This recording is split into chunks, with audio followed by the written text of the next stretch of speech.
मैं हूं अमीश देवकन और आप देख रहे हैं देश का सबसे लोकप्रिय debate show Aar Paar. Mission 2022 के लिए योगी आदित्यनाथ की सरकार का अपना मूल मंत्र पेश कर दिया है। योगी सरकार ने 12 पन्ने की एक बुकलेट जारी की है जिसमें सबसे ऊपर राम लला की तस्वीर है, यानी राम का नाम है।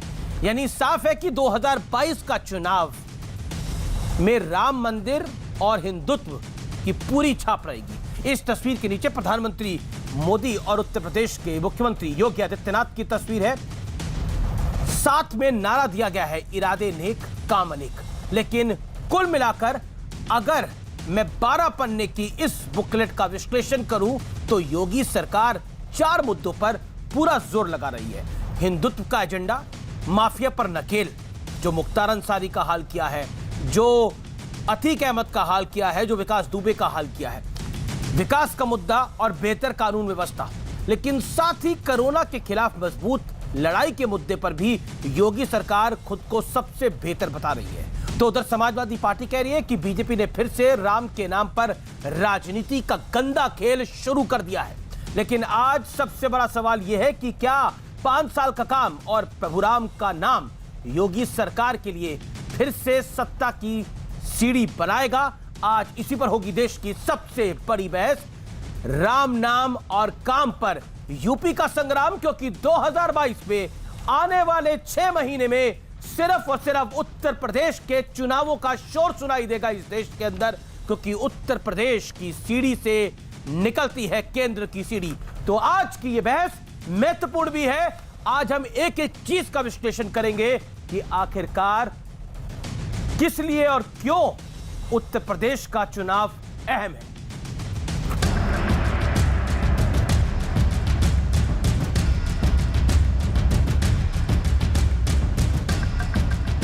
सबसे ऊपर रामलला की तस्वीर, फिर पीएम मोदी और सीएम योगी की फोटो, साथ में इरादे नेक काम अनेक का नारा। योगी सरकार ने एक 12 पन्नों की इस बुकलेट में 2022 चुनाव के लिए अपना मूल मंत्र पेश कर दिया है। हिंदुत्व का एजेंडा, माफिया पर नकेल, विकास का मुद्दा और बेहतर कानून व्यवस्था के साथ योगी सरकार और भारतीय जनता पार्टी चुनावी मैदान में उतरने वाली है। एक तस्वीर बड़ी वायरल हो रही है मुख्तार अंसारी की। मैं आप ही से पूछ लेता हूं कितनी सही है, कितनी गलत है। पहली फोटो में तो वो बड़े हट्टे कट्टे दिख रहे हैं, मूछें एकदम तनी हुई हैं, एकदम बाल ठीक है। दूसरी फोटो में दाढ़ी बड़ी हुई है और मूछें उनकी नीचे हैं। तो मतलब अब मुख्तार अंसारी का जेल में ये हाल है, वो सही है बात? मैं फोटो देखता नहीं इस प्रकार के। अरे हम देखेंगे महापुरुषों का, देखेंगे देवी देवताओं का फोटो देखेंगे, वायरल हो रहा है सोशल मीडिया पे। माफिया का फोटो क्यों देखें? लेकिन जिसके जैसे कृत्य होंगे, जैसी करनी वैसी भरनी। लेकिन बुकलेट पर भगवान राम की तस्वीर को लेकर सियासी जंग छिड़ गई है। भारतीय जनता पार्टी हमेशा भगवान राम के नाम का व्यवसायीकरण, राजनैतिकरण करती है। आशीर्वाद यात्रा वो निकालें, दूसरी कोई यात्रा निकालें। जनता का आशीर्वाद तो बीजेपी के साथ रहा नहीं। मुझे नहीं समझ आता कि समाजवादी पार्टी और कांग्रेस को रामलला की तस्वीर से क्या इतराज है। कांग्रेस भूल जाती है कि सुप्रीम कोर्ट में किसको खड़ा करा था, कपिल सिब्बल को, कि निर्णय ना हो। उन्होंने कहा था निर्णय और थोड़ा लेट कर दिया जाए, ना तो 2019 के चुनाव में वो प्रभाव डालेगा। समाजवादी पार्टी वो है जिसने राम भक्तों पे गोलियां चलाई। 2022 में 2017 से ज्यादा बड़ी जीत हासिल करने के लिए बीजेपी ने चौतरफा मोर्चाबंदी शुरू कर दी है। बीजेपी अध्यक्ष जेपी नड्डा ने मॉनसून सत्र के बाद यूपी में पार्टी के सभी सांसदों को उनके संसदीय क्षेत्र में आशीर्वाद यात्रा निकालने को कहा है। इस दौरान सांसद खुली जीप में घूमकर जनता से संवाद करेंगे। उधर यूपी में किसानों का मुद्दा भी गर्म है। राकेश टिकैत ने दिल्ली मॉडल से लखनऊ को घेरने का ऐलान किया था। 8 महीने आंदोलन करने के बाद में ये निर्णय लिया कि हम उत्तराखंड, उत्तर प्रदेश, पंजाब और पूरे देश भर में जाएंगे। लखनऊ को भी दिल्ली बनाया जाएगा। लखनऊ के भी चारों तरफ के रास्ते जैसे दिल्ली में सील हैं, ऐसे ही सील होंगे। जवाब में यूपी बीजेपी ने एक कार्टून ट्वीट किया। कार्टून में एक शख्स राकेश टिकैत जैसा दिखाई पड़ रहा है। जिसके कंधे पर किसान आंदोलन का भार है। सामने एक शख्स मौजूद है जिस पर बाहुबली लिखा हुआ है। यह शख्स कह रहा है, सुना लखनऊ जा रहे तुम कि मैं पंगा ना लिए भाई, योगी बैठा है, बक्कल तार दिया करे और पोस्टर भी लगवा दिया करे। यानी पंगा मत लेना भाई, योगी बैठा है, बक्कल भी उतार देगा और पोस्टर भी लगवा देगा। लेकिन आज बड़ा सवाल है कि क्या विकास के दावे के साथ राम का नाम यूपी में बीजेपी की जीत का फार्मूला साबित होगा? आज इसी पर होगी सबसे बड़ी बहस। राम नाम और काम पर यूपी का संग्राम। और अब राम नाम और काम के दांव का विश्लेषण सुनिए। अयोध्या में मंदिर का वादा 2022 चुनाव से पहले पूरा हो गया है। यह बड़ा मुद्दा होगा भारतीय जनता पार्टी के लिए। रामलला की तस्वीर का संदेश हिंदुत्व का एजेंडा मुखर रहेगा, क्योंकि दूसरी तरफ से ओवैसी कहते हैं कि इंशाल्लाह इस बार बीजेपी की सरकार योगी को हम सीएम बनने नहीं देंगे और इस बार मुसलमान मुख्यमंत्री हमें चाहिए, यह कहती है ओवैसी की पार्टी। माफिया राज पर प्रहार से आम लोगों में सुरक्षा की भावना बढ़ी है। जिस तरह से माफियाओं पे कार्रवाई हुई है इसमें कोई दो राय नहीं है, चाहे वो अतीक अहमद हो, चाहे वो मुख्तार अंसारी हो, चाहे आजम खान पे जिस तरह के आरोप है, जिस तरह की कार्रवाई हुई है योगी सरकार के लिए, जैसे विकास दुबे जिसने 8-8, 10-10 पुलिस वालों को जान से मार दिया, उसकी गाड़ी पलट जाती है। हालांकि उस पर बहुत सारे सवाल उठे, लेकिन योगी सरकार की यह बड़ी उपलब्धि रही है। योगी सरकार ऐसा क्लेम करती है कि माफिया पे नियंत्रण, चाहे वो पूरब हो, चाहे वो पश्चिम हो, चाहे वो दक्षिण हो उत्तर प्रदेश का, चाहे वो उत्तरी भाग हो, हर जगह माफिया पे नकेल डाली है, जिससे आप लोगों में सुरक्षा की भावना पनपी है। नहीं तो ये माफिया बहुत तकलीफ देते थे, ये योगी आदित्यनाथ कहते हैं। कोरोना वैक्सीन के मामले में उत्तर प्रदेश देश भर पे टॉप पर है। कोरोना वैक्सीन एक बड़ा मुद्दा रहेगा चुनाव के अंदर, क्योंकि जिस तरह से वैक्सीन को लेकर पॉलिटिक्स हुई, अखिलेश जी ने भी बोला कि वैक्सीन नहीं लगवानी चाहिए, बीजेपी वाली वैक्सीन है। सपा के कुछ सांसदों ने बोला कि देखिए ये जो वैक्सीन है इससे बहुत कुछ दिक्कतें आ सकती हैं। कांग्रेस ने भी बड़े सारे आरोप लगाए, तो ये बड़ा मुद्दा रहेगा। विकास और राम नाम के फॉर्मूले पर क्या यूपी में फिर भारतीय जनता पार्टी की सरकार आएगी मोदी और योगी के चेहरे के साथ? ये महत्वपूर्ण है। मेरे साथ बात करने के लिए आज की चर्चा में अनुराग भदौरिया जुड़ रहे हैं, समाजवादी पार्टी के प्रवक्ता नेता। मेरे साथ सतीश महाना है, कैबिनेट मंत्री है उत्तर प्रदेश की सरकार में, उनका अभिनंदन है। मेरे साथ के शर्मा है, भारतीय जनता पार्टी के केंद्रीय नेतृत्व से प्रवक्ता है बीजेपी के। मेरे साथ आचार्य प्रमोद कृष्ण है, आज प्रियंका गांधी वाड्रा जो कि उत्तर प्रदेश की सर्वा है इस समय, उनके एडवाइजर हैं। मेरे साथ वारिस पठान है ओवैसी साहब की पार्टी से। मैं 50-50 सेकंड शुरुआती मौके में सबको देता हूं। मैं सतीश महाना और अनुराग भदौरिया और के शर्मा आप ही से शुरुआत करता हूं। पहले अनुराग भदौरिया आपसे 40 सेकंड में एक बात का जवाब दीजिए।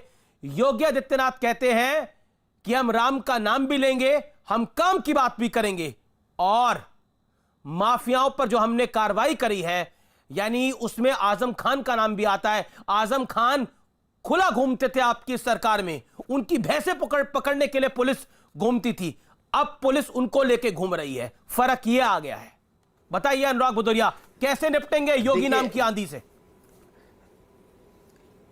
देखिए, जिस तरह का उत्तर प्रदेश में माहौल है, आतंकी माहौल है, गुंडा राज सरेआम चल रहा है, जिस तरह से चीरहरण हो रहा है, सरेआम चीरहरण हो रहा है महिलाओं का। और आपने भी देखा, चाहे लखीमपुर की घटना हो और चाहे यहाँ पे हाथरस की घटना हो या उन्नाव की घटना हो, और जिस तरह से यहाँ पुलिस वालों को सरेआम थप्पड़ मारा जाता है, गोली मारी जाती है, सरेआम यहाँ पे भारतीय जनता पार्टी के गुंडे गोली बारूद चलाते हैं। उत्तर प्रदेश को आपने एक तरह से आतंकी माहौल बना रखा उत्तर प्रदेश के अंदर में। कोविड काल में आपने देखा लोग बिना ऑक्सीजन के तड़प तड़प के मर गए, ऑक्सीजन की व्यवस्था नहीं हो पाई और लाशों को नदी में तैरते देखा, और नदी के किनारे आपने लाशों को जानवर नोचते हुए देखे, और आपने देखा ऑक्सीजन मिलने की आशा में लोग पीपल के पेड़ के नीचे भाग रहे थे। और किसानों का हालत है कि किसान लगातार धरने पे बैठा है। किसान जिसको अन्नदाता, जिसको भगवान बोला जाता था, देश की रीढ़ की हड्डी बोला जाता था, वो किसान आज रोडों पे है। इनकम दुगुनी करने की बात थी, बेचारा तड़प तड़प के उनकी 700 किसानों की अब तक मौतें हो चुकी हैं। किसानों का सम्मान नहीं, युवा बेरोजगार घूम रहा है, युवा को रोजगार नहीं, महंगाई काला में कमर तोड़े लोग आत्महत्या कर रहे हैं, परिवार का परिवार आत्महत्या कर रहा है। उत्तर प्रदेश के अंदर में रहने लायक नहीं बचा है, कोई घर से निकलने में महिलाएं डरती हैं।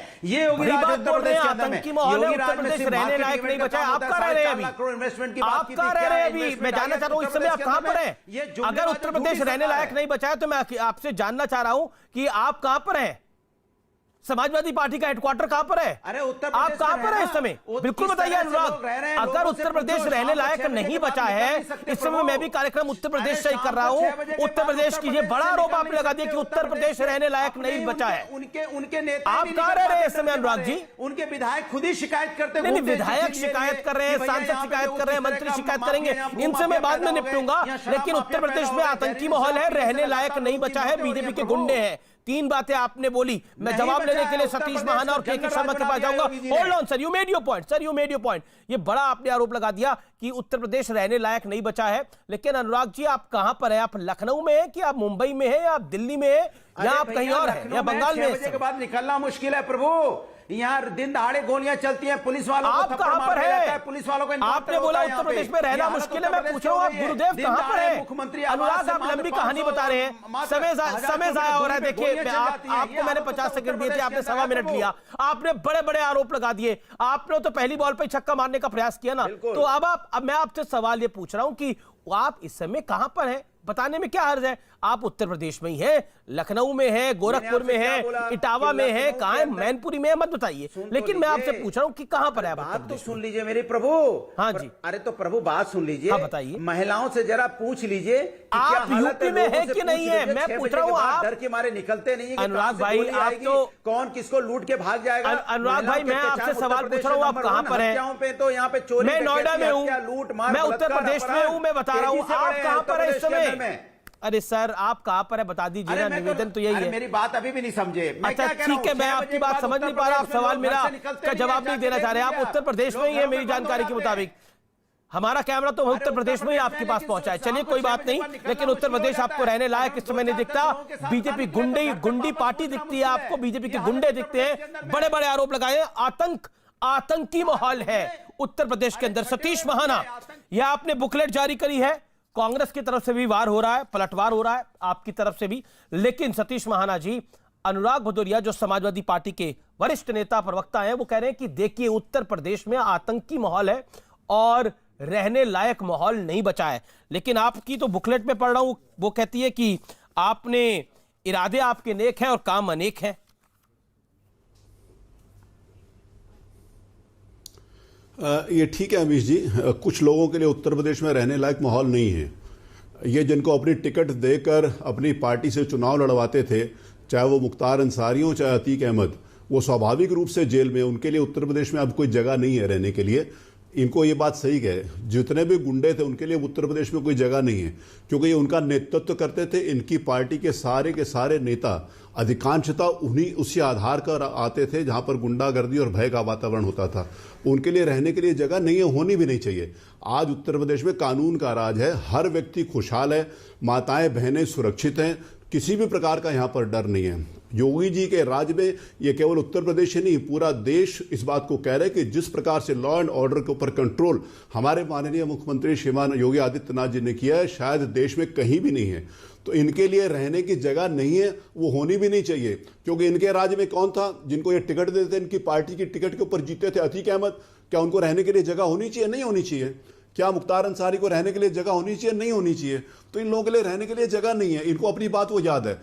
दूसरी बात मैं ये पर कहना चाहता हूं कि ये सारी की सारी चीजें जहां पर इन्होंने उसकी कोविड की बात करी, इनके बहुत सारे राजनीतिक दलों के समर्थक अन्य राज्यों में ये पार्टी जिस समय जीतती है तो ये ढोल बजाना शुरू कर देते हैं। एक पुरानी कहावत थी कि अगर पड़ोस में बच्चा पैदा होता है तो कुछ लोग ढोल बजाने आ जाते, उनमें ये हैं। और जिस समय वहां पर आते थे ढोल बजाने के लिए, उन राज्यों के साथ अगर हम कंपेयर करें तो उनके बारे में ये सोच लें कि आज भी उन राज्यों का क्या हाल है। इस देश में रहने वाला कोई भी व्यक्ति किसी भी प्रदेश का हो, किसी भी जाति धर्म का हो, अगर उसको कोविड से प्रभावित होता है, उसकी मृत्यु होती है, तो यह दुखद है। ये बात इनको समझनी चाहिए। लेकिन अगर प्रबंधन के लिहाज से देखा जाए तो उत्तर प्रदेश जैसा प्रबंधन देश के किसी भी राज्य में नहीं हुआ, जहां पर ये चुनाव लड़ते हैं, जहां पर इनके समर्थक हैं, जहां पर इनकी सरकारें थी या अपने आप को क्लेम करते हैं, वहां पर भी इनके नहीं है। विकास के नाम पर आज उत्तर प्रदेश आगे चल रहा है। मैं इस बात को बड़े गर्व के साथ कहता हूं कि 14 में माननीय मोदी जी और 17 में माननीय योगी जी के आने के बाद देश की राजनीति की दिशा और दशा को बदलने का काम किया है।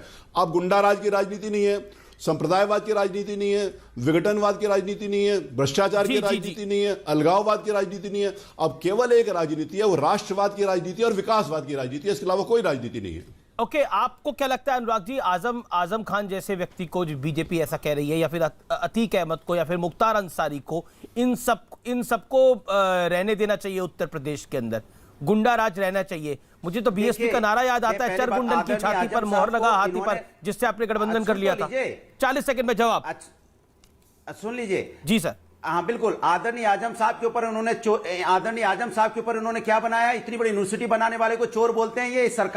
ये चूंकि सरकार के केसेस हैं, बकरी चोरी, भैंस चोरी, किताब चोरी का इल्जाम लगा के आपने जेल में डाला, अपने आप को समझते बहुत बड़ा काम कर दिया। और उत्तर प्रदेश को समाजवादी संस्कृति को सांस्कृतिक प्रदेश बनाना चाहती है, आप इसको आपराधिक प्रदेश बनाना चाहते हो, आप इसको सांप्रदायिक प्रदेश बनाना चाहते हो। प्रबंधन की बात करते हो, कोविड में यहाँ लोग तड़प तड़प के मर गए, प्रबंधन की बात कर, घर में घुसे बैठे थे मंत्री जी, आप दिखाई नहीं पड़े कभी? एक आध फोटो दिखा दो कहीं दिखाई पड़े हो? घर के कोने में घुसे थे आप और मुख्यमंत्री, पता नहीं चल रहा था कहां थे आप, और यहां लंबी लंबी बातें मार रहे लोग, यहां तड़प तड़प के मर गए। आपसे पूछ लूंगा 4 सीएमओ के नाम तो नहीं बता पाओगे अपने जिले में आपका सीएमओ कौन था, क्यों घर में घुसे थे आप, यहां लोग मर रहे थे, दिन दहाड़े लोगों के यहां। मुझे लगता है कि शालीनता बरतनी चाहिए बहस के अंदर, बहुत जरूरी है। से बोलने के पहले आपके परिवार के जानने वाले लोग कितने मरे होंगे, और आप यहां प्रबंधन की दुहाई दे रहे हो। जहां तक आप विकास की बात करो, आपने नफरत का विकास। ठीक है, अब आपने अपनी बात को रख लिया। सतीश महाना साहब जवाब देंगे, देन वारिस पठान एंड के Sharma. Okay, hold on Anurag ji, देखिए ब्रेक भी मारनी पड़ती है बात को। आपने अपनी बात को रख लिया। अनुराग जी, आपने अपनी बात को रखा, सतीश जी बोलिए। मुझे ऐसा लगता है कि अनुराग भतौरिया जी का जो स्वभाव है, उस प्रकार की ये डिबेट एक्चुअली जिस समय आते हैं ना, खिसियानी बिल्ली खंबा नोचे, तो किसी भी बात को सही तरीके से कहने के लिए तैयार नहीं है। अब ये मुझे बताएंगे कि मैं घर पे बैठा था कि नहीं बैठा था? पूरा कानपुर और पूरा उत्तर प्रदेश जानता है कि पूरे कोविड काल में मैं रोज जनता के बीच में था। अब ये मुझे बताएंगे, जो लोग घर में दुबके हुए बैठे थे वो हमारे को बताएंगे। क्या पूरा देश और पूरा प्रदेश नहीं जानता कि माननीय योगी जी के पिताजी की मृत्यु होने के बाद भी वो रोज मीटिंग करते रहे? क्या पूरा प्रदेश इस बात को नहीं जानता कि सेकेंड कोविड के काल में हर स्थान के ऊपर जगह जगह जाकर माननीय मुख्यमंत्री जी ने उसकी प्रबंधन नहीं किया? इनको कुछ दिखाई नहीं पड़ता। एक्चुअली इनको मोतियाबिंद हो गए, इनकी आंखें सारे खराब हो गई हैं। इनका जो दिमाग है वो पूरी तरीके से गिर चुका है अव्यवस्थाओं के कारण। इनको कुछ भी नहीं दिखाई देगा। इनको कुछ दिखाई दे ही नहीं सकता। ना ये अच्छी भाषा का प्रयोग कर सकते हैं, ना अच्छी तरीके से बात कर सकते हैं ये। जी, मेरे साथ वारिस पठान भी है, एएम के।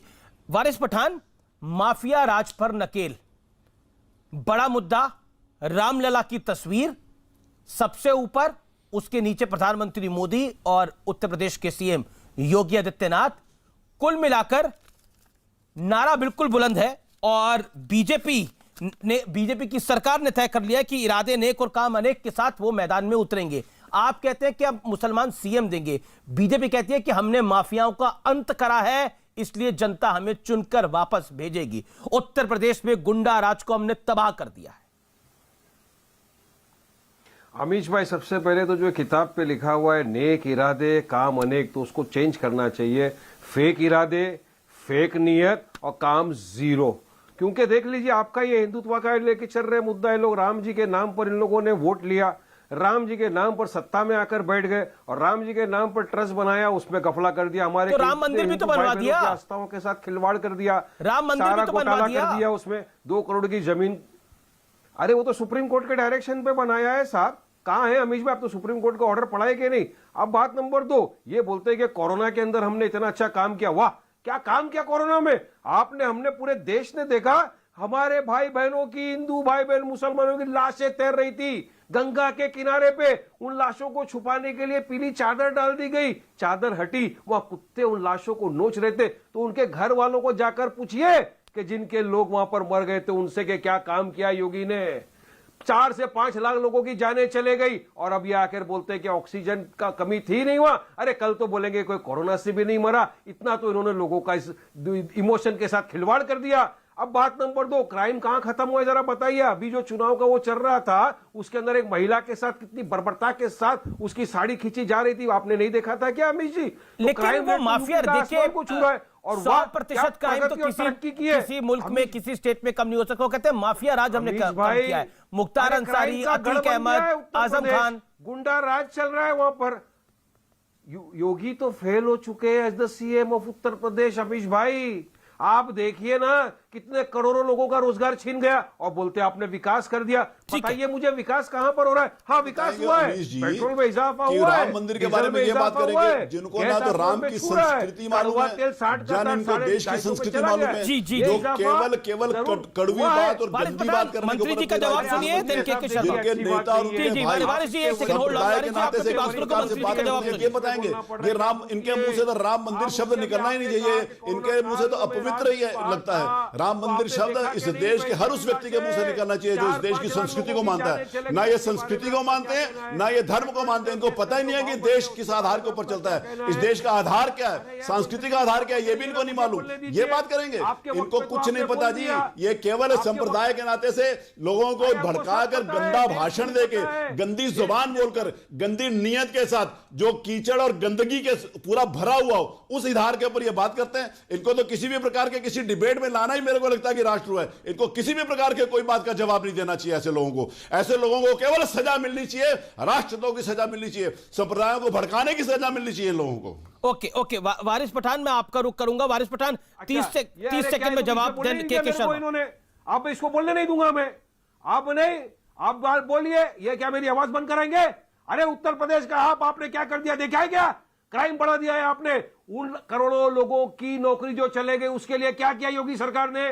बताइए। 4 से 5 लाख लोगों की हत्या हो गई, मैं तो हत्या बोलूंगा, जो कोरोना काल में लोगों की हुई उसके लिए क्या किया योगी ने?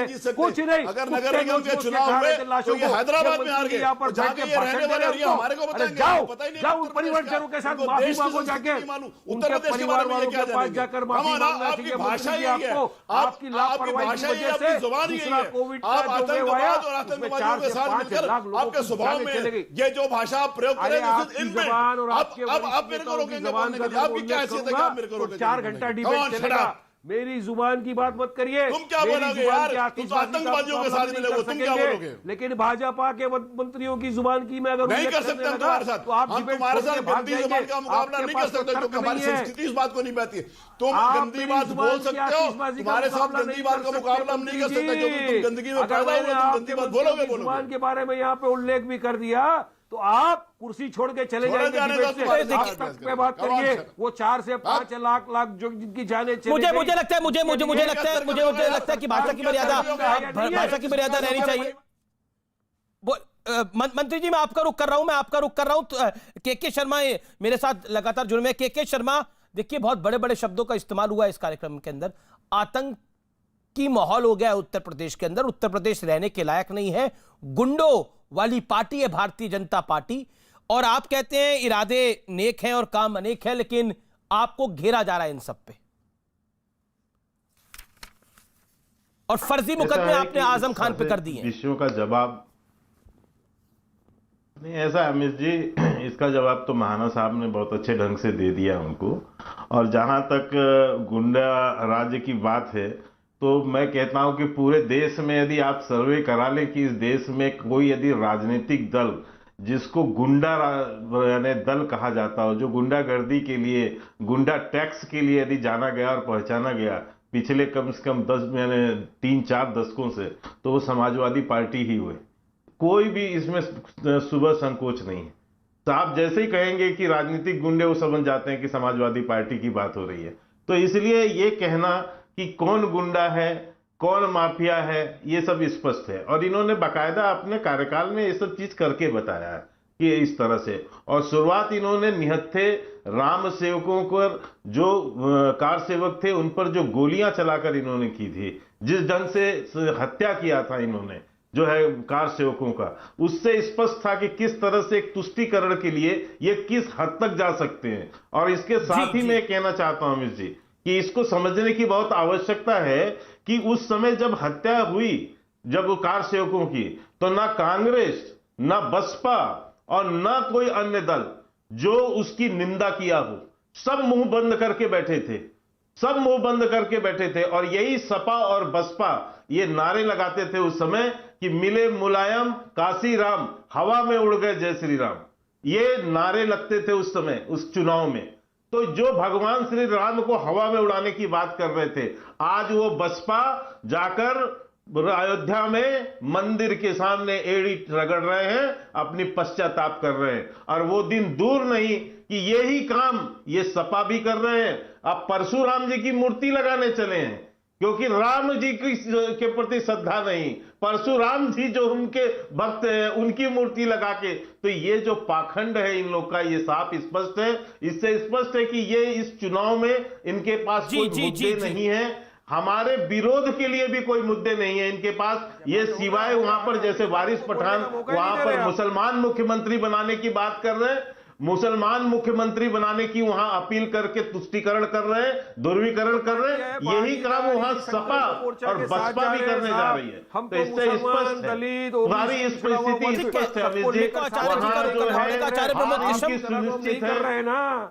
एक बात कह के अपनी बात समाप्त कर दूं, मात्र एक बात कह के अमित जी, अभी वो इनके वारिस पठान जी ने कहा, आज स्पष्ट किया कि नहीं वो मंदिर तो सुप्रीम कोर्ट के आदेश पे बनना है। तो ओवैसी साहब सुप्रीम कोर्ट के आदेश, सुप्रीम कोर्ट के निर्णय का विरोध करते हुए इस मंदिर निर्माण जब निर्णय है उसका विरोध क्यों किया? आज भी वो विरोध करते हैं, लेकिन आज भी वो विरोध करते हैं, वो कहते हैं कि इस पर आस्था के आधार पर निर्णय हुआ। तो ठीक है, आचार्य प्रमोद कृष्ण, देखिए मुझे चर्चा को आगे बढ़ाने दीजिए। आचार्य जी देखिए, मैं आपके पास सबसे आखिर में आ रहा हूं और आप समझ रहे हैं कि कांग्रेस की पॉलिटिकल हैसियत जो है वो उत्तर प्रदेश में उतनी बेहतर नहीं है, ये बात स्पष्ट है। अगर आपको बुरी लगे बात, भली लगे, ये फैक्ट है, this is a hard fact. Acharya Pramod Krishna कोई मुसलमान सीएम की बात कर रहा है, बीजेपी मिशन 2022 में इरादे नेक काम अनेक के माध्यम से उतर रही है, समाजवादी पार्टी अपने तरीके से काम कर रही है। बीजेपी तो कह रही है हमने माफियाओं पे भी वार किया, समाजवादी पार्टी कह रही है कि हम अब की बार 22 में बाईसाइकिल, बीएसपी अपने तरीके से काम कर रही है। मैं ये जानना चाह रहा हूं इस पूरे चुनाव के अंदर कांग्रेस पार्टी की कहानी कहां अटकी पड़ी है, क्योंकि चल तो नहीं रही है गाड़ी ये। देखिए अमीश देवगन, एक तो बीजेपी ने जो ये बुकलेट जारी की है इस पे मर्यादा पुरुषोत्तम भगवान श्री राम का चित्र लगाया है।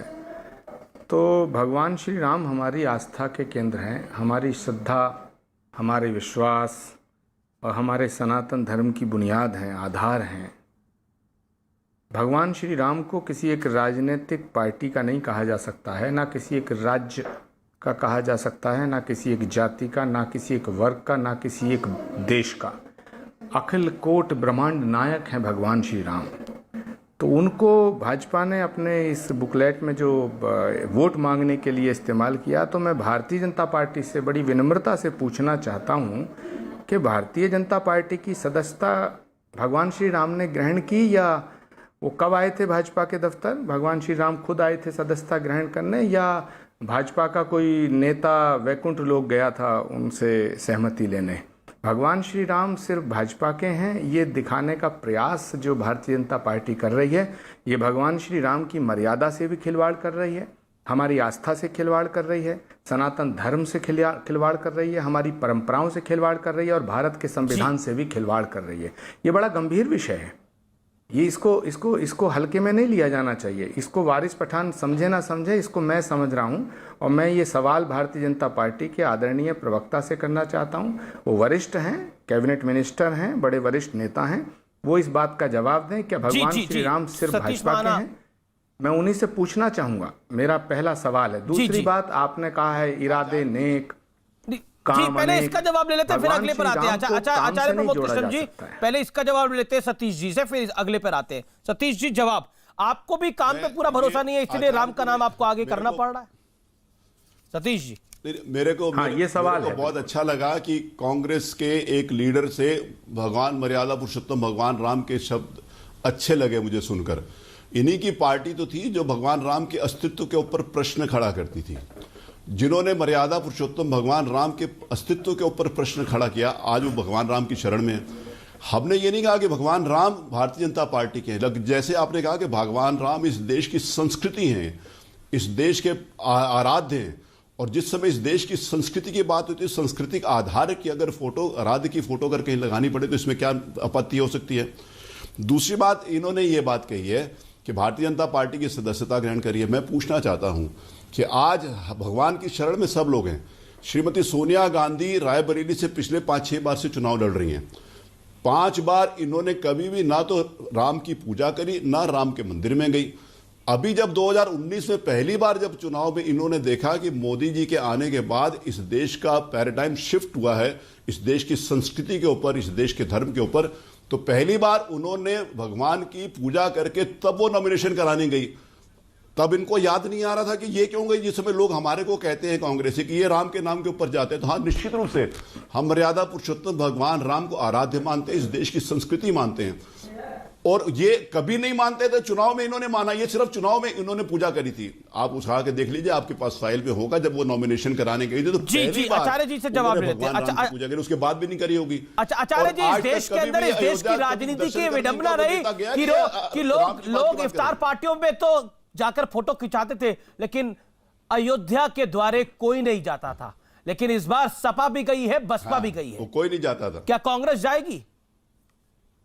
इस बार ही तो अयोध्या के द्वार सब पहुंचे। अमीश देवगन, मुझे सतीश महाना जी से एक सारगर्भित उत्तर की अपेक्षा थी जो उन्होंने नहीं दिया। उन्होंने इधर उधर की बात की। पहली बात ये कहा उन्होंने कि कांग्रेस पार्टी ने भगवान राम के अस्तित्व को नकार दिया। पहली बात यह है कि कांग्रेस पार्टी के किसी भी नेता का ये बयान आज तक पब्लिक डोमेन में अगर सतीश महाना जी के पास हो, जिन्होंने ये कहा हो कि भगवान राम का अस्तित्व नहीं है, मुझे वो दिखाएं। दूसरी बात, भगवान राम का अस्तित्व को ना मिटाने का कोई हिम्मत रखता है, ना किसी की हैसियत है। भगवान राम किसी पार्टी के, किसी नेता के, किसी सर्टिफिकेट के मोहताज नहीं है। वो हजारों साल से हमारी सनातन धर्म की, सनातन संस्कृति की, सभ्यता के प्रतीक हैं और हमारी आस्था के आधार हैं। दूसरी बात, मेरा सवाल ये था सतीश महाना जी, ये बहुत ही बड़ा राष्ट्रीय चैनल है, ये बड़ी बहस है अमीश देवगन की। मैं आपसे सीधा पूछना चाहता हूं कि भगवान श्री राम आपके अकेले बीजेपी पार्टी का अधिकार है क्या भगवान श्री राम पे? और अगर आपको भगवान श्री राम की शरण पर जाकर भगवान श्री राम के नाम पर वोट मांगना है, तो इस पार्टी का नाम भारतीय जनता पार्टी की जगह रामलीला पार्टी रख दीजिएगा और कहिए कि हमने काम नहीं किया, हम काम नहीं कर सकते हैं, हम जो वादे करें उसको पूरा नहीं कर सकते हैं, हम भगवान श्री राम की शरण में हैं, इसलिए हमें वोट दे दो। आप कहिए, ये दोहरा चरित्र आप क्यों अपनाना चाहते हैं? मेरा सवाल सीधा ये है, आपने 4.5 साल में अगर काम किया है तो काम के नाम पर वोट मांगिएगा। मैं सीधा जवाब देता हूं आपको। निश्चित रूप से आपने जो प्रश्न किया आदरणीय आचार्य जी, मैं उस प्रश्न का सम्मान करता हूं। भगवान राम केवल भारतीय जनता पार्टी के नहीं हैं। भगवान राम इस देश की आस्था का प्रश्न है। इस देश का रहने वाला हर व्यक्ति को मर्यादा पुरुषोत्तम भगवान श्री राम के ऊपर आस्था है, विश्वास है, उनके प्रति आराध्य मानते हैं और भक्ति है। ये बात सही है, सबके लिए है। लेकिन ये बात आपने कभी समझी नहीं ना। यदि आपने समझी होती तो फिर जिस समय मर्यादा पुरुषोत्तम भगवान श्री राम के मंदिर की हम मांग करते तो आप विरोध नहीं करते, आप उसके अगेंस्ट में नहीं खड़े होते। आप कभी भी क्या इस समर्थन में आए जो आप कह रहे हैं कि मर्यादा पुरुषोत्तम भगवान राम इस देश की आस्था है? क्या आपने मर्यादा पुरुषोत्तम भगवान राम का मंदिर जो विश्व हिंदू परिषद के द्वारा उन्होंने कहा यहां पर बनेगा, कभी उसका समर्थन किया? नहीं किया। आपने नहीं किया, हम नहीं कह रहे कि आपके नहीं है। आपने दूरी बनाकर रखी। आप मस्जिदों के अंतर्गत रोजा अफ्तार में जाते रहे। आपने कभी रामनवमी का कार्यक्रम नहीं किया, आपने नहीं किया। हम तो कहते हैं कि आपको भी करना चाहिए था। आज भी हम आपसे निवेदन करना चाहते हैं कि आप इस बात को कहिए कि मर्यादा पुरुषोत्तम भगवान राम के खिलाफ जो हम आगे से इस प्रकार की ये राम नाम की राम नाम की बस चली, ये राम नाम की जो गाड़ी चली, इसको कांग्रेस ने पूरी तरह से मिस कर दिया। शशि तरूर कहते रहे कि अच्छे हिंदू तो मंदिर ही नहीं जाएंगे कभी विवादित जगह पर, और यही बात दिग्विजय सिंह कहते रहे। तो कांग्रेस के 1 दर्जन से ज्यादा नेता है जो राम मंदिर के ऊपर क्या क्या बयान दे चुके हैं। अगर हम उस पड़ताल में अगर हम जाएंगे तो बहुत कहानी आगे निकल जाएगी। लेकिन विषय यह है, क्या आपको लगता है law and order, Acharya Pramod Krishna, law and order जो मुख्तार अंसारी पे कार्रवाई हुई है, जो अतीक अहमद पे कार्रवाई हुई है, जो इस समय आजम खान पे केस चल रहे हैं, वो जेल में है, बीजेपी उन सबको भी चुनावी मुद्दा बना रही है। आप सिर्फ रामलला पर अटक गए, लेकिन ये जो 12 पन्ने की किताब है इसमें बहुत कुछ है। अमीश देवगन जी, पहली बात तो ये है कि कांग्रेस पार्टी के लिए जो सतीश महाना जी ने कहा है कि कभी राम के दरबार नहीं गए, राम के द्वार नहीं गए, तो मैं बताना चाहता हूँ कांग्रेस के वीर बहादुर सिंह मुख्यमंत्री थे और अयोध्या में रामलीला, भगवान राम के नाम पे मेले का और तमाम वहाँ के सर्किट का, राम सर्किट का बहुत से परियोजनाएं कांग्रेस की सरकार ने दी। नंबर 1, पंडित नेहरू से लेकर इंदिरा गांधी, राजीव गांधी सभी रामलीलाओं में भी जाते रहे, भगवान राम की आरती करते रहे, भगवान राम की स्तुति करते रहे, लेकिन भगवान राम के नाम पर कभी वोट नहीं मांगा। राम मंदिर की जो जन्मभूमि का मंदिर है, शिलान्यास से लेकर के ताला खुलवाने तक का काम सब कांग्रेस की हुकूमत में हुआ। लेकिन चलो ठीक है, अगर मैं दूसरा सवाल पे आपका जवाब देना चाहता हूँ। सतीश महाना जी से अभी ये बात आ रही थी कि ये माफिया हैं, इनको हमने ये कर, ठीक है, लेकिन मैं आपसे स्पष्ट कह देना चाहता हूँ, अतीक अहमद, मुख्तार अंसारी माफिया हैं, बिल्कुल। मैंने आचार्य जी आपको माफिया नहीं कहा, माफिया नहीं मानता। आजम नहीं, हाँ ओके, मैं कह रहा हूँ, लेकिन मैं पूछना चाहता हूँ सतीश जी से, वरिष्ठ नेता हैं और बहुत ही कद्दावर मिनिस्टर हैं, कई बार विधानसभा के चुनाव जीते हैं, क्या खुशी दुबे माफिया है जो ब्याह के गई थी 3 दिन पहले जिस ससुराल में गई उसके पति का इनकाउंटर हुआ? हो सकता है उसका पति अमर दुबे किसी आपराधिक गतिविधि में लिप्त हो, उसका इनकाउंटर हो गया। उसका इनकाउंटर सही हुआ या गलत हुआ ये कोर्ट डिसाइड करेगा, लेकिन क्या उस लड़की का दोष था जो 3 दिन पहले ससुराल में आई और उसको 1 साल से आपने जेल में डाल रखा? वो कौन सी माफिया है? एक प्रभात मिश्रा का इनकाउंटर हुआ जब विकास दुबे फरार था, फरीदाबाद से पकड़ा गया, उसकी उम्र 17 साल थी, 12वीं का इम्तिहान दिया था, उसका इनकाउंटर हुआ, क्या वो माफिया था? ऐसे ही कितने लोगों का जो एनकाउंटर फेक हुआ है, ये माफिया कहे जाएंगे क्या?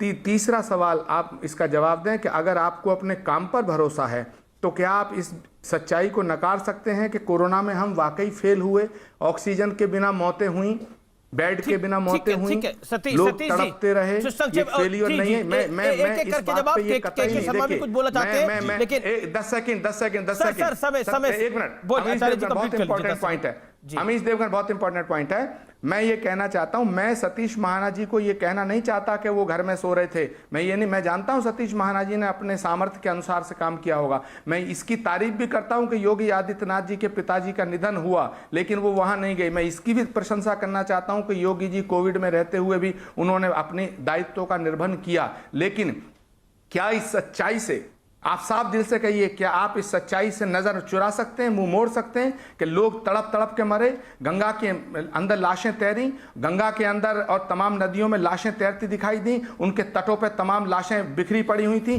क्या उनके संस्कार को जो सम्मान मिलना चाहिए था, उनके शवों को जो अंतिम संस्कार का सम्मान मिलना चाहिए था, वो आपकी सरकार नहीं दे पाई? इस बात से नजर चुरा सकते हैं? इन सवालों का जवाब मुझे आपसे चाहिए। सतीश जी जवाब। देखिए, आचार्य जी ने जो बात कही, जो मैंने कहा ना, इस देश में रहने वाला कोई भी व्यक्ति हो, किसी भी राज्य में रहता हो, दुर्भाग्य से यदि वो कोरोना से हताहत हुआ, उसकी मृत्यु हुई है तो उस परिवार के लिए दुखद है, हम सबके लिए दुखद बात है। लेकिन जिस समय ये प्रबंधन की बात करते हैं तो आचार्य जी उत्तर प्रदेश की बात कर रहे हैं कि यहां पर कोरोना का प्रबंधन कैसा था, तो मैं आचार्य जी की सरकार महाराष्ट्र में कभी उसके साथ तुलना करके देख लिया होता और समझ लिया होता कि क्या सही है और क्या गलत है। उनके साथ तुलना करके आज भी की तारीख में भी हमारे पास 100 से कम केसेस विगत 10 दिनों से आ रहे हैं और आज भी वहां पर हजारों केसेस आ रहे हैं। कभी उस और भी निगाह डाल ली होती तब उस प्रबंधन की तारीफ कर देते कि उत्तर प्रदेश में प्रबंधन किस प्रकार से हुआ। ये इन्होंने नहीं देखा, क्योंकि वहां की जिस समय बात आती है अन्य राजनीतियों की, जहां पर इनके दल या इनके समर्थित दल सत्ता में, उस समय आंखों के ऊपर पट्टी बांध लेते हैं। जिस तरीके से उत्तर प्रदेश में कोरोना का प्रबंधन हुआ, इसकी तारीफ पूरे देश में नहीं पूरी दुनिया में हुई है।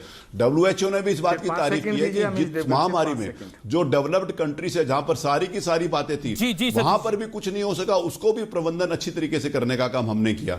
तो ये आचार्य जी कहें कि उत्तर प्रदेश में दुर्भाग्य से ये लोग राजनीति करते रहे, वैक्सीन के ऊपर जो राजनीति करते हैं, मृत्यु के ऊपर जो राजनीति करते हैं। जी सतीश जी, जी मैं आपका रुख करूंगा सतीश जी। अनुराग भदौरिया वो आज इस बात की रात करते हैं। जी अनुराग देखिए, मुझे लगता है कि एक बात तो स्पष्ट है कि योगी आदित्यनाथ की सरकार जो है, बीजेपी जो है, जो उन्होंने माफिया के खिलाफ कार्रवाई करी उसको बढ़ चढ़ के बोलेगी।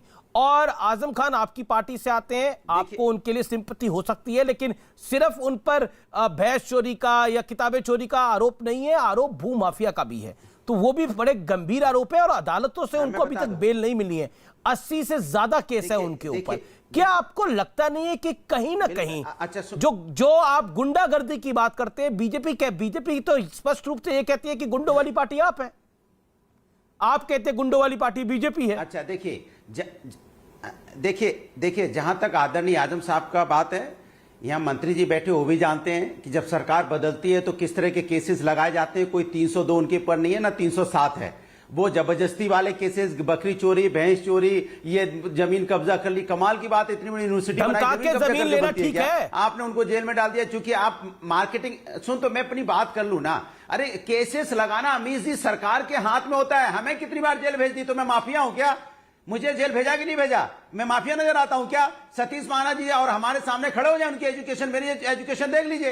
बात ऐसा थोड़ी किसी को भी जेल भेज सकती है, सरकार के ऊपर में क्या है। इसलिए दूसरी बात, आप उस पर विश्वास करेंगे जैसे भी सवाल पूछा गया, जिसे विवेक तिवारी की हत्या हुई थी, क्या कांग्रेस तो कह रही है कि योगी आदित्यनाथ सड़क पर थे जब कोरोना हुआ। कांग्रेस के नेता ने बोला योगी आदित्यनाथ सड़क पे थे, उनके पिताजी का स्वर्गवास हो गया, देहांत हो गया, उसके बावजूद वो काम कर रहे थे।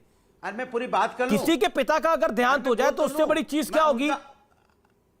अरे मैं बात कर लूं अपनी, उत्तर प्रदेश के अंदर में कोरोना में लोगों की तरफ तरफ की मौतें हुई हैं, और ये कहते हैं कि ऑस्ट्रेलिया के सांसद ने तारीफ की। महाना जी, आपके विधायक, आपके सांसद धरना दे रहे थे, कह रहे थे कि यहाँ ऑक्सीजन नहीं, लोगों की मौतें हो रही हैं। ऑस्ट्रेलिया वाला जानेगा सीतापुर कहाँ है, या बाराबंकी कहाँ है, या लखीमपुर कहाँ है, जौनपुर, आजमगढ़, मऊ कहाँ पे है? नहीं, ऑस्ट्रेलिया का संसद तारीफ कर रहा था और आपके खुद के बीजेपी के विधायक संसद बुराई कर रहे थे कि यहाँ पे लोगों की मौतें हो रही है। के शर्मा जवाब, आजम खान पर आपने फर्जी केस कर रखे हैं। मैं बात पूरी कर लूं, सतीश जी मैं आपका रुख करूंगा, पहले के जी आजम खान पर आपने फर्जी केस कर रखे हैं।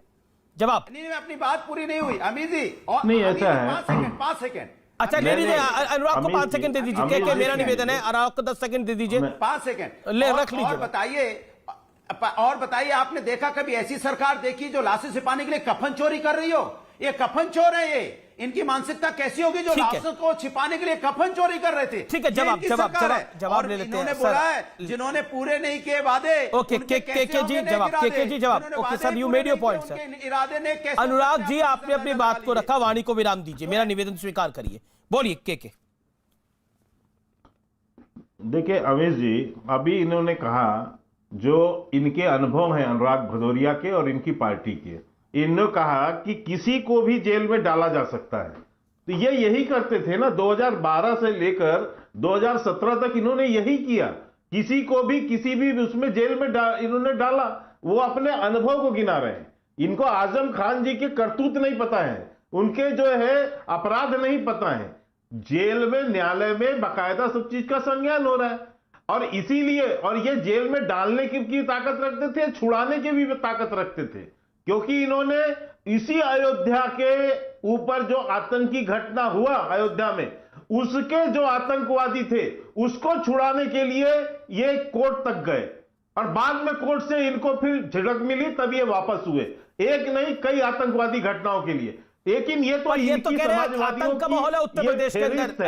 अनुराग जी, उत्तर प्रदेश में अब रह नहीं सकते, ये कह रहे हैं तो के शर्मा। नहीं, वो कहां रहे? नहीं, उसका जवाब महाना साहब ने बहुत अच्छे ढंग से इनको दे दिया है कि ऐसे लोगों को रहने की वहां आवश्यकता भी नहीं है, क्योंकि ऐसे लोग वहां रहेंगे तो वहां की कानून व्यवस्था को खराब ही करेंगे। अनुराग कुछ कहना चाह रहे हैं। अनुराग 30 सेकंड। अमीश जी देखिए, इतने समय देर बाद मुझे समय दिया, आप कंप्लीट कर लीजिए के जी। मैं आपको कह रहा हूं, मैं कंप्लीट कर देता हूं। मैं इस आपके चैनल में बैठकर एक सफेद वस्त्र पहने आचार्य प्रमोद कृष्णन जिनका नाम है, बताते हैं उन्होंने कितना बड़ा सफेद झूठ बोला है भगवान श्री राम के संदर्भ में। इनके 2007 में अंबिका सोनी जो इनकी संस्कृति मंत्री होती थी, उनके माध्यम से राम सेतु के मसले पर इनके यहां से हलफनामा सुप्रीम कोर्ट में दायर किया गया कि भगवान राम का कोई अस्तित्व नहीं है, और आज यहां पर सफेद झूठ बोल रहे हैं बैठ के कि जो है हमने ऐसा कुछ नहीं किया। यह बात क्यों नहीं समझाया उस समय आपने सोनिया गांधी और राहुल गांधी और अंबिका सोनी को?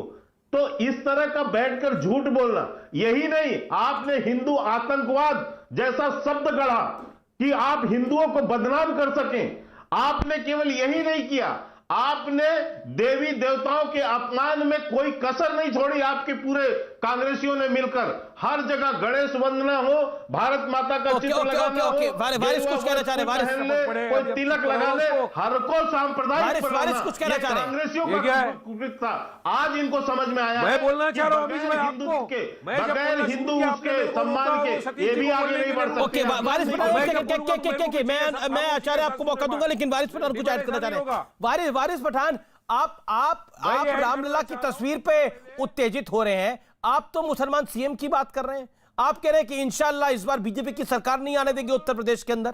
मैं उत्तेजित हो रहा हूं इस बात पे लेके कि अमीश देवगन जी आप सबको बोलने का मौका दे रहे हैं, आपका भी अधिकार और जब है, मैंने बोलना शुरू किया तो आप बीच में टपक पड़े। बोलिए, सतीश जी बीच में टपक पड़े। मेरा कार्यक्रम है, मैं तो इस कार्यक्रम में ही रहूंगा। मिनिस्टर है, ये संविधान की शपथ लेकर मिनिस्टर बने, लेकिन इन्होंने 1 घंटे से आपके चैनल पे बैठकर सिर्फ और सिर्फ सफेद झूठ बोला है और कुछ नहीं किया है। इनको जाके उन तमाम लोगों से माफी मांगनी चाहिए सबसे पहले, जिन्होंने अपने परिवारजनों को खोया ये कोरोना काल के अंदर। अब बात नंबर 2, आचार्य जी की मैं बड़ी इज्जत करता था, आज आचार्य जी ने कहा उनके दिल की बात आई गई जुबान के ऊपर देश दुनिया के सामने कि वारिस और आचार्य जी को दिखाइए। स्टार्टिंग से ताला खोलने से लेकर एंड तक, शिलान्यास तक कांग्रेस उसमें शामिल रही। तो आचार्य जी क्यों मुसलमानों को बेवकूफ बनाए जा रहे हो उतने सालों से सेक्युलरिज्म के नाम पर? उनके साथ जाते हो, टोपी पहन के ईद बना लेते हो और बाद में इस तरह की आप करते हो। आज आपने कह दिया सब पब्लिक के सामने, अच्छी बात है, पब्लिक जनता जनार्दन है, सबको पता चलना भी चाहिए कि कांग्रेस का असली रूप क्या है। इसलिए मैं तो अमीश भाई हमेशा बोलता हूं, ये कांग्रेस और भाजपा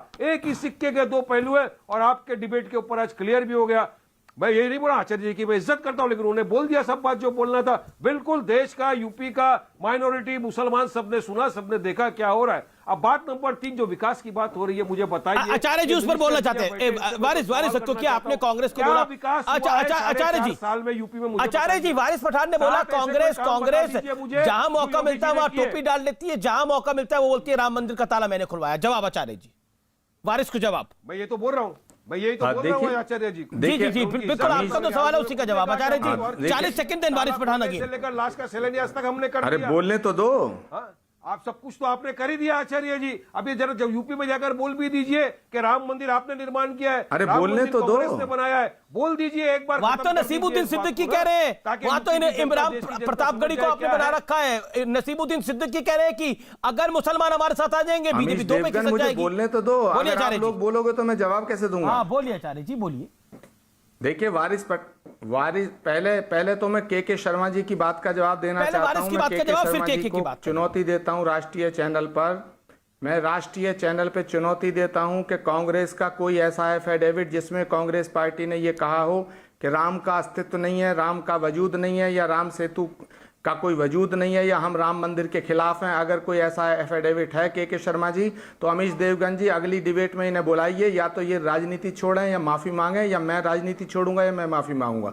दूसरी बात, वारिस पठान आपसे मैं कहना चाहता हूं कि वोट के लालच में, सत्ता के लालच में, राजनीतिक स्वार्थ में किसका खंडन किया?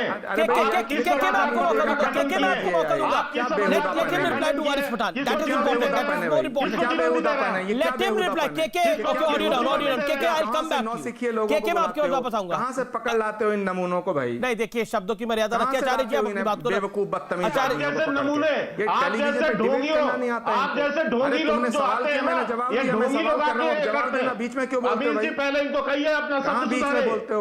ये जो है दाढ़ी बढ़ा के बैठ के यहाँ पर ना, ये तुम्हारे संस्कार। मुझे लगता है कि शब्दों की मर्यादा हर तरफ से होनी चाहिए। मेरा निवेदन रहता है हमेशा कार्यक्रम के अंदर, मैं हाथ जोड़ के निवेदन करता हूं। ओके के आपकी आप आचार्य जी, आपको भी के शर्मा के लिए इस तरह की शब्दों का इस्तेमाल नहीं करना चाहिए था। के जी आपको भी किसी आचार्य की दाढ़ी पर एक कमेंट नहीं करना चाहिए, मेरा निवेदन है। ओके आचार्य जी, आप अपनी बात को रखिए। वारिस पठान के बारे में आप बोल रहे थे, किस तरह की झूठी बातें फैलाते हो?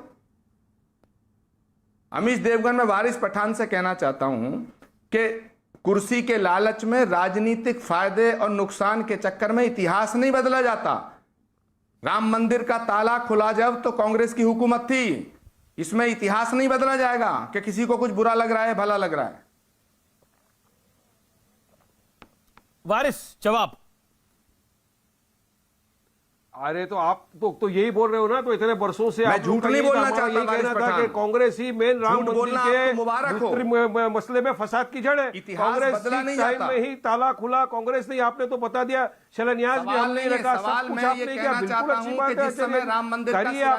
मगर फिर आप सेक्युलरिज्म के नाम पर जो 70 साल से मुसलमानों लोगों के वोट ले रहे, उसका क्या किया आप? चलिए बताइए, कांग्रेस ने मुसलमानों के लिए या जनता करेगी या भविष्य करेगा, माइनॉरिटी, लेकिन मैं झूठ बोलना नहीं चाहता। जो इतिहास है वो बदला नहीं जाता। सोशली, एजुकेशनली, इकोनॉमिकली बैकवर्ड रह गया ना। वारिस पठान साहब, मैं झूठ नहीं बोलता, के नाम पे आपको मैं झूठ नहीं बोलता। महाराष्ट्र में आप लोग जाके शिवसेना की गोद में बैठ गए, चक्कर में पड़ के शिवसेना झूठ नहीं वो बोलूंगा। हमेशा से मुसलमानों को गाली देके पे बैठी, भगवान श्री राम के मंदिर का ताला खुलवाया, उस समय कांग्रेस की हुकूमत की, ये तारीख में दर्ज है। ये इतिहास गवाह है। शिवसेना भारतीय जनता जिसके पार्टी साथ उस पर अपना आप उल्लू महाराष्ट्र सीधा में करना चाहती है और सत्ता उन्होंने में उसका हो, फायदा लिया। उनके कांग्रेस पार्टी ने कभी राम के नाम फ्लोर ऑफ द पर, असेंबली कभी में राम के कहा नाम पर कि तिजारत बाबरी नहीं मस्जिद की। जब हमने कांग्रेस पार्टी गिराया, ने कभी धर्म के नाम पे शिवसैनिकों को तिजारत फकर नहीं इस की, बात का। राजनीति नहीं अब की, आप- सियासत नहीं मुझे की। ब्रेक के लिए धर्म के नाम पे रुकना होगा। सियासत लेकिन आप के कर शर्मा, रहे हो। के शर्मा, सतीश जी भी कुछ कहना चाहते हैं, के जी भी कुछ कहना चाहते हैं। एक सेकंड, के शर्मा 10 सेकंड, के शर्मा 10 सेकंड। सतीश जी मैं आपको मौका दूंगा। देखिए मैं पुनः एक बात कहना चाहता हूं अमीश जी, हम बकायदा जो है अपने विकास के कार्यों के आधार पर उत्तर प्रदेश के चुनाव में जा रहे हैं और मैं विश्वास के साथ कह सकता हूं कि उत्तर प्रदेश की जनता अब जातिवाद, परिवारवाद, तुष्टीकरण और भ्रष्टाचार इन सब को किनारे करके ठीक है, ओके। सतीश जी, पुनः सरकार 10 सेकंड, सतीश महाना, 10 सेकंड, सतीश महाना। सब किनारे उतर ही लगेंगे। अमीश जी, मैं निश्चित रूप से हम विकास के नाम के ऊपर चुनाव में जाएंगे और जिन्होंने राम को ना कभी माना और राम के अस्तित्व के ऊपर जो प्रश्न खड़ा कर रहे थे, आप उसके ऊपर डिबेट करने के लिए तैयार हैं, चाहे वो AIM हो चाहे आचार्य जी हो। बहुत शुक्रिया आपका हमारे साथ जुड़ने के लिए। मुझे एक अंतराल लेना होगा, एक ब्रेक के बाद मैं वापस लौट रहा हूं। अब देखते रहिए आर पार।